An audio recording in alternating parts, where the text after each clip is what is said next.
Frank Herbert's Dune series is filled with unique, multidimensional characters, with Alia Atreides standing out as a fan favorite with one of the most complex story arcs.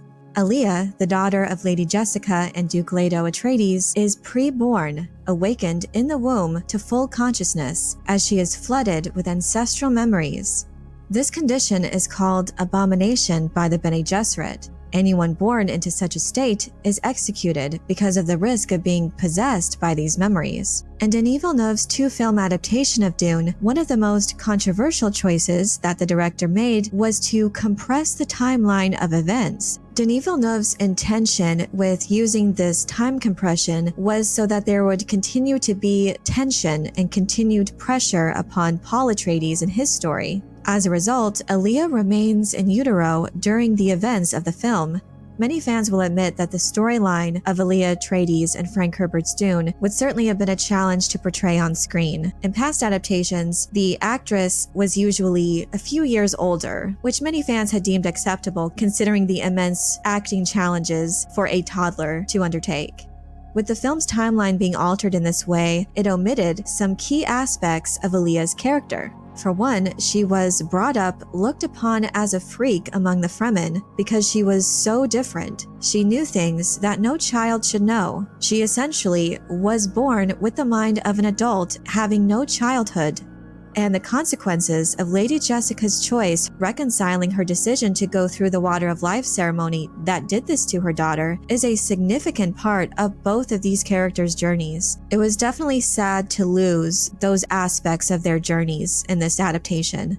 Also, without having the full origin of Alia Atreides, we're missing too that she was known as Saint Aaliyah of the Knife. This is when she was christened as such, because she actively participated in the events of the Fremen's War for Arrakis. It was by her hand that the Baron Vladimir Harkonnen met his end, and after the battle for Arrakeen, as any Fremen child would do, she participated in the act of finishing off wounded soldiers and marking their bodies for the water reclamation teams. All of these elements add to the legend of this character, who goes on to have a major role in the next two Dune novels.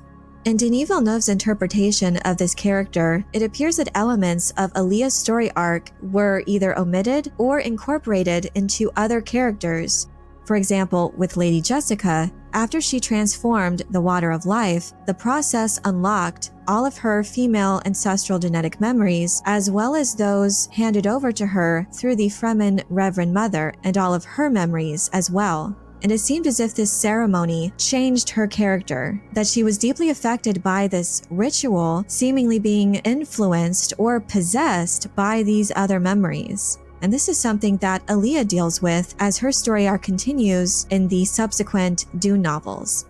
Being pre-born, Aaliyah has had no life experience and really hasn't developed her own personality, which makes her more subject to abomination. She is more vulnerable to possession by these other memories. Other key aspects of Aliyah's arc were also given to her brother, Paul, as she takes no part in the Fremen War for Arrakis, being still in utero. Paul is the one that ends up killing the Baron Vladimir Harkonnen.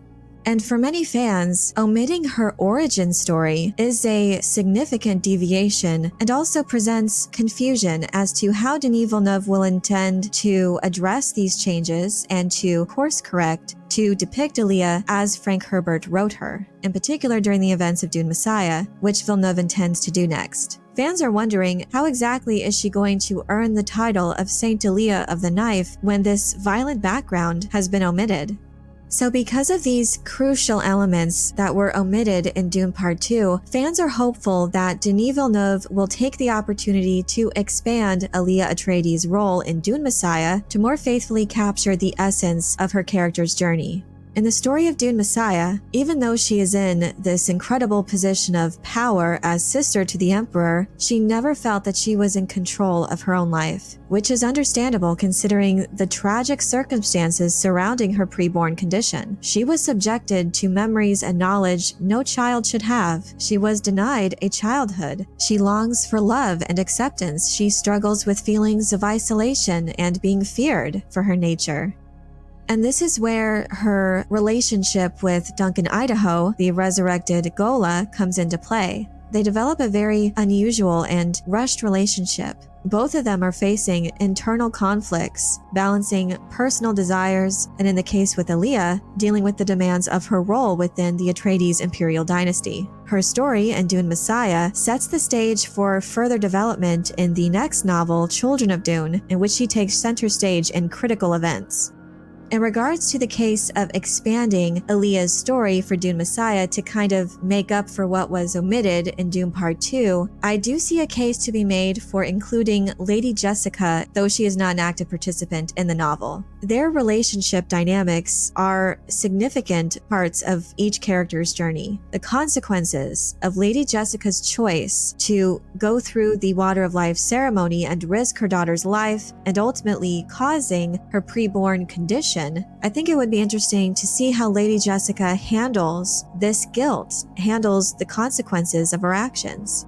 Having this important relationship dynamic that was missing previously, I feel would definitely be worthy of justifying Rebecca Ferguson's continued involvement in this Dune trilogy, despite her character's absence in the novel.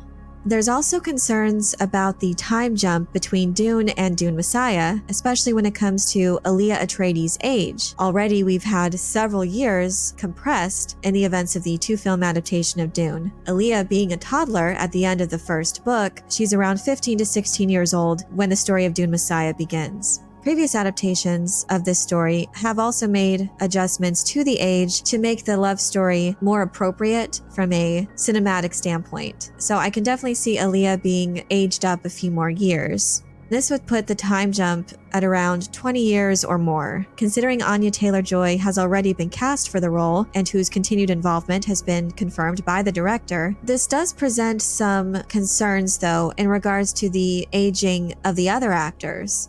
The lack of aging in regards to the rest of the cast could be attributed or addressed with the explanation detailing the geriatric effects of the spice melange. One of the principal benefits of the spice melange is its ability to extend one's lifespan and improve overall health.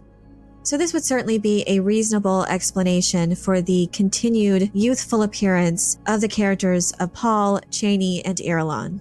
What fans might continue to struggle with in regards to the adaptation of Dune Messiah is if Villeneuve intends to keep on with his very streamlined approach when it comes to these other characters and story elements that are outside of the Paul and Chani arc.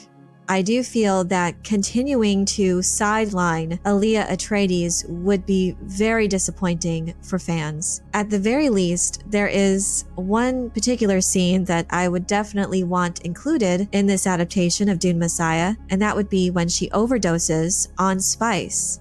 Aaliyah is dealing with immense pressures and internal conflicts due to her unique existence and her inherited memories. The moment when she ingests such a large dose of spice, she's seeking some form of clarity and escape. The scene is so emotionally charged and beautifully tragic, revealing several layers to her character. Despite her power and extraordinary abilities, she is desperate and she is vulnerable.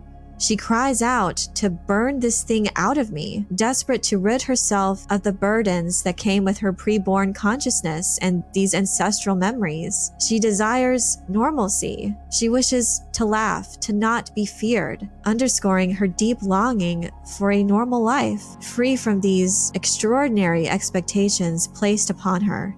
She conveys her deep-seated need for emotional connection and acceptance, her need to love and to be loved.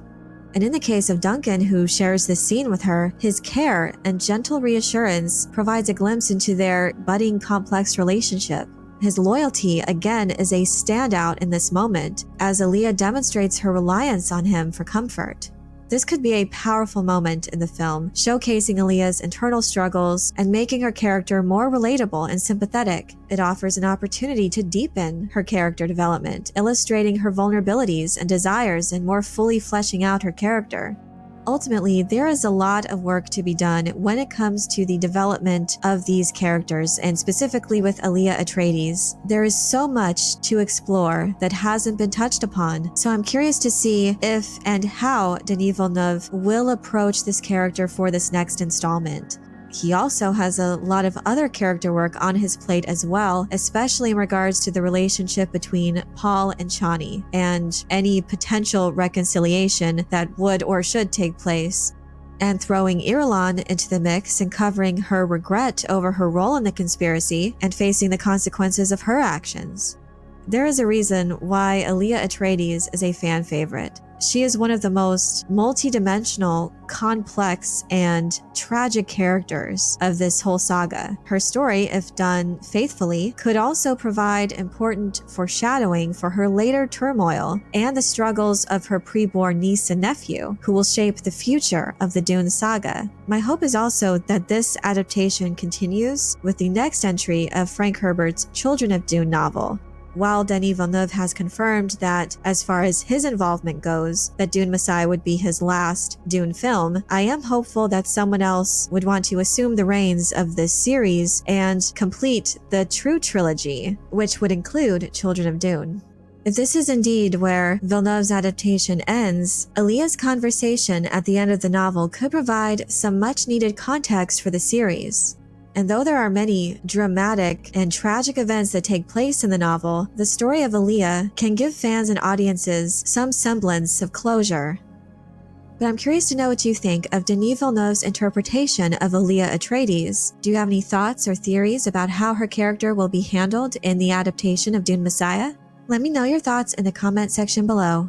I hope you enjoyed this video. Leave a like if you did, and be sure to subscribe for more Dune and other sci-fi and fantasy news and lore. And if you're looking for other ways to show your appreciation, you can check out my Patreon page, where members get access to exclusive content and perks. Thank you all so much for your support, and as always, have a very nerdy day.